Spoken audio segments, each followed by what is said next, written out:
قرآن کریم نے بتلایا کہ 4 مہینے ہیں جن میں اللہ تعالیٰ نے حرمت رکھی ہے، ان میں سے ایک محرم کا مہینہ، اور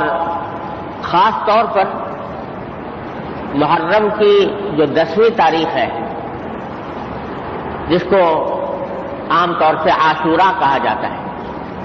عاشورہ کا معنی ہے 10واں دن محرم، یہ اللہ تبارک و تعالیٰ کی رحمت و برکت کا اور تقدس کا خصوصی طور پر حامل ہے۔ بعض لوگ یہ سمجھتے ہیں کہ عاشورہ کے دن کی فضیلت کی وجہ یہ ہے کہ اس میں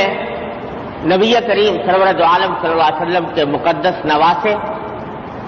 حضرت حسین رضی اللہ تعالیٰ عنہ کی شہادت کا واقعہ پیش آیا، اور اس وجہ سے وہ سمجھتے ہیں کہ عاشورہ اس وجہ سے مقدس ہے، اس وجہ سے اس کی حرمت ہے۔ یہ بات صحیح نہیں۔ عاشورہ کا دن خود رسول کریم صلی اللہ علیہ وسلم کے عہد مبارک میں مقدس دن سمجھا جاتا تھا، آپ نے اس کے کچھ خاص احکام عطا فرمائے تھے، قرآن کریم نے اس کی حرمت کا اعلان فرمایا تھا، اور حضرت سیدنا حسین رضی اللہ تعالی عنہ کی شہادت کا واقعہ آپ کے وفات کے بھی تقریباً 60 سال کے بعد پیش آیا۔ تو واقعہ یوں نہیں ہے کہ عاشورہ کی حرمت اس واقعے کی وجہ سے ہے، بلکہ یہ حضرت سیدنا حسین رضی اللہ تعالی عنہ کی شہادت کا اس روز واقع ہونا یہ حضرت حسین کی مزید فضیلت کی دلیل ہے کہ اللہ تعالیٰ نے ان کو شہادت کا مرتبہ ایک ایسے دن میں عطا فرمایا جو پہلے ہی سے مقدس اور محترم چلا آ رہا۔ تو اس لیے یہ مقدس دن ہے جو انشاءاللہ تعالی آنے والا ہے۔ تقدس کی وجہ اللہ تعالیٰ بہتر جانتے ہیں، کون سے دن کو اللہ نے کیوں فضیلت دی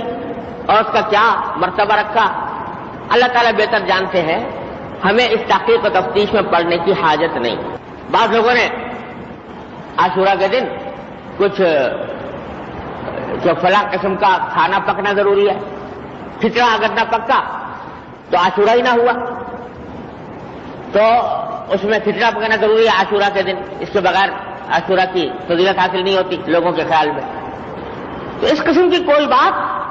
رسول کریم سرور دو عالم صلی اللہ علیہ وسلم نے ارشاد نہیں فرمائی، صحابہ کرام نے اس پر عمل نہیں کیا، تابعین نے، بزرگان دین نے، صدیوں تک کہیں اس کا کہیں وجود نہیں ملتا، اپنی طرف سے لوگوں نے ایجاد کر۔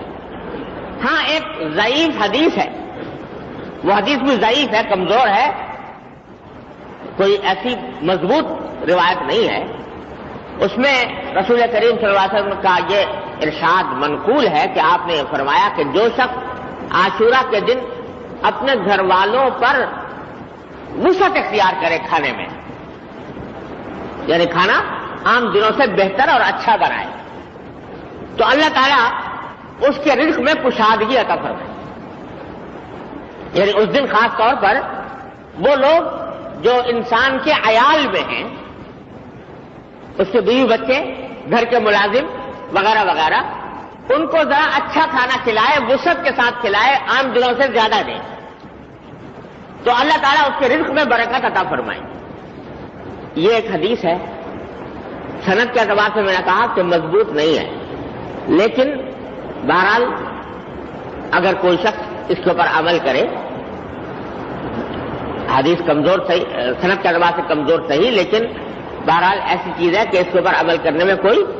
نہ صرف یہ کہ مذائقہ نہیں ہے، بلکہ امید اللہ تعالیٰ کی رحمت سے کہ جو فضیلت بیان کی گئی ہے وہ حاصل ہوگی۔ لہذا اس دن تھوڑا سا کھانے میں وسعت کر لینا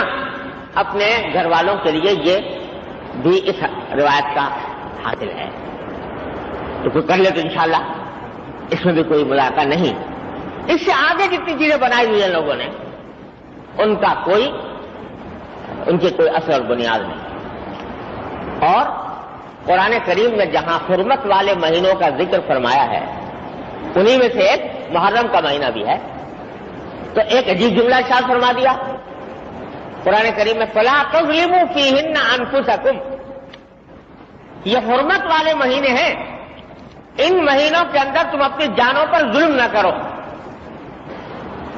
جانوں پر ظلم کرنے سے مراد یہ ہے کہ گناہوں سے بچو،